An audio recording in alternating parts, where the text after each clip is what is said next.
turul oli materjalide vajadus suur, siis me hakkasime tegelema, nagu öeldakse, mäendusega ja hakkasime tootma ehitusmaterjale. Liivad, kruusad, killustikud. Tõime endale esimese purusti Inglismaalt. See oli ka ühtlasi Eesti esimene liikupurust.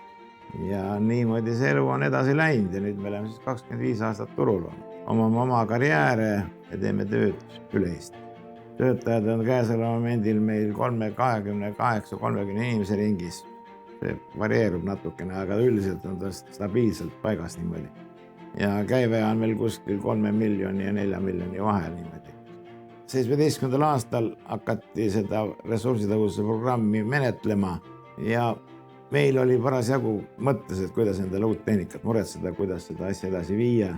Ja kuna meil oli olemas teatud oma sisesed arvestused ja parameetrid tehtud, et välja tulla paremate tulemustega, kui meil see vana tehnika lubas.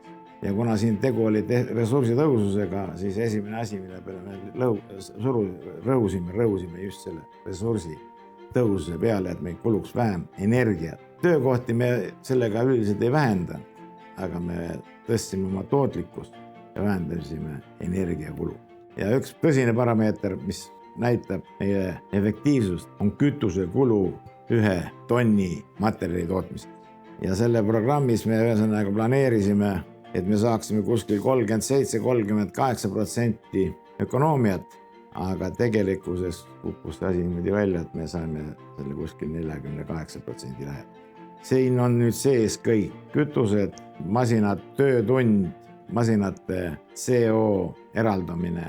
Vaat need asjad on sellest nagu arvestatud ja meie tulemus meil kukkus välja suurepäraselt. Selles samas programmis me muretsime ka endale materjalide pesuliini. Ja mida see tähendab? See tähendab seda, et me suudame vähe kvaliteetset materjali praegu toota palju kõrgema väärtusega, mida on võimalik ehituses kasutada tänu materjalide pesemisele. Ja muidugi, mis on meie soov ja palve, projekteerijad peaksid rohkem oma projektis sisse kirjutama ehitusjäätmete kasutamist. Tänapäeval projektidesse on sisse kirjutatud, nagu öeldakse, puhtad materjalid, killustikud, liivad ja nii edasi, aga tegelikult võiks ju väga paljudes kohtades kasutada ehitusjäätmeid, mis tekib betoonist, silikaadist, seda peaks rohkem suutma kasutada. Vana kasutatud ehitusjäätmed, vana kasutatud materjal saaks kõik uuesti ümber töödeldud ja kasutatud uuesti uutes ehitustes. Vot see on põhieesmärk.